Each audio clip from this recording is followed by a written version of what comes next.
So tell us more about your charity work then, and how important it is to you, and who you work with, and what you've been able to achieve in a positive way.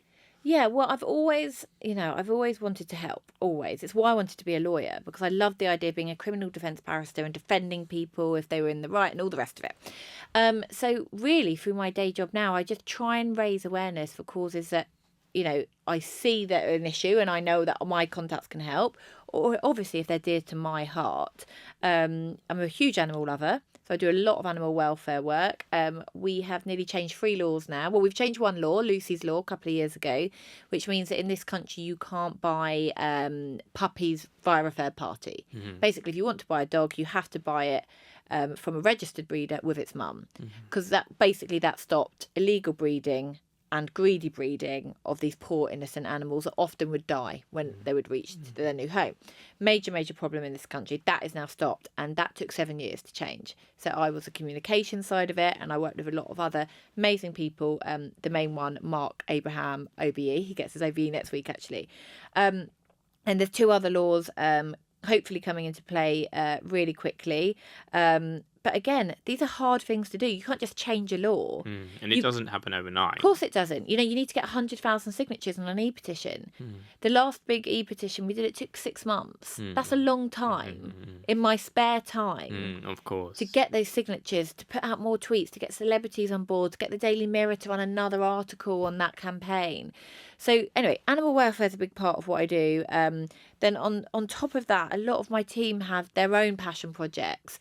Megan, for example, is hugely passionate about, the homeless issue in London. So she worked with Buses for Homeless. And again, we gave all of our time for free to help them. So what I did, I started realising charity is so important to me and the team and the company that set up a separate arm. So we set up Belle PR campaigns. And what we do through that is we give 2 charities or causes per month PR time, totally free, to do what they tell us, this is what we need. A really great example of that recently is a really great guy called Will. He has got a stammer. He's a young man and wanted to change the narrative on having a stammer and why it should be accepted and what the issues around it and how he can help a new generation and an older generation make stammering way more acceptable in this country and beyond. He's launched a podcast. He's now done tons of interviews, obviously live TV, which is obviously has its own challenges when you've got a stammer. And I'm so proud to work with someone like that, because we've opened doors for him. And for us, what an honour. We don't want credit for that. We want him to get all the credit for that. So that's what we do.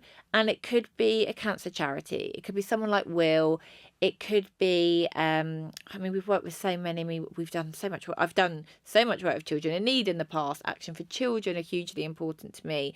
I've got clients that work with UNICEF, and I've also got so many smaller charities that desperately need a big agency like mine. They can't believe it when I reply to their emails, but they're the ones that really need our help too.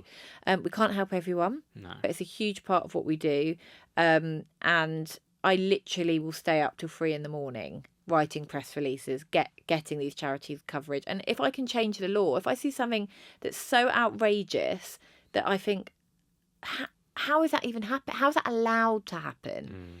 I will do what I can to then raise it to whether it's MPs, whether that's lawyers, and then we'll start another motion on top of just raising money or just getting press coverage, because sometimes that's not enough. How do we stop this happening in the future? And then fingers crossed, we're making some really great headway with Katie Piper and acid attack laws in this country. So that's my next big project. Actually, we went to see the Minister of Justice in his office, and that's something we're going to now work really hard on to improve sentencing and laws around acid attacks in this country. Which obviously are hugely important. Yeah, because we can keep complaining about something, but why not do something about it and at least try?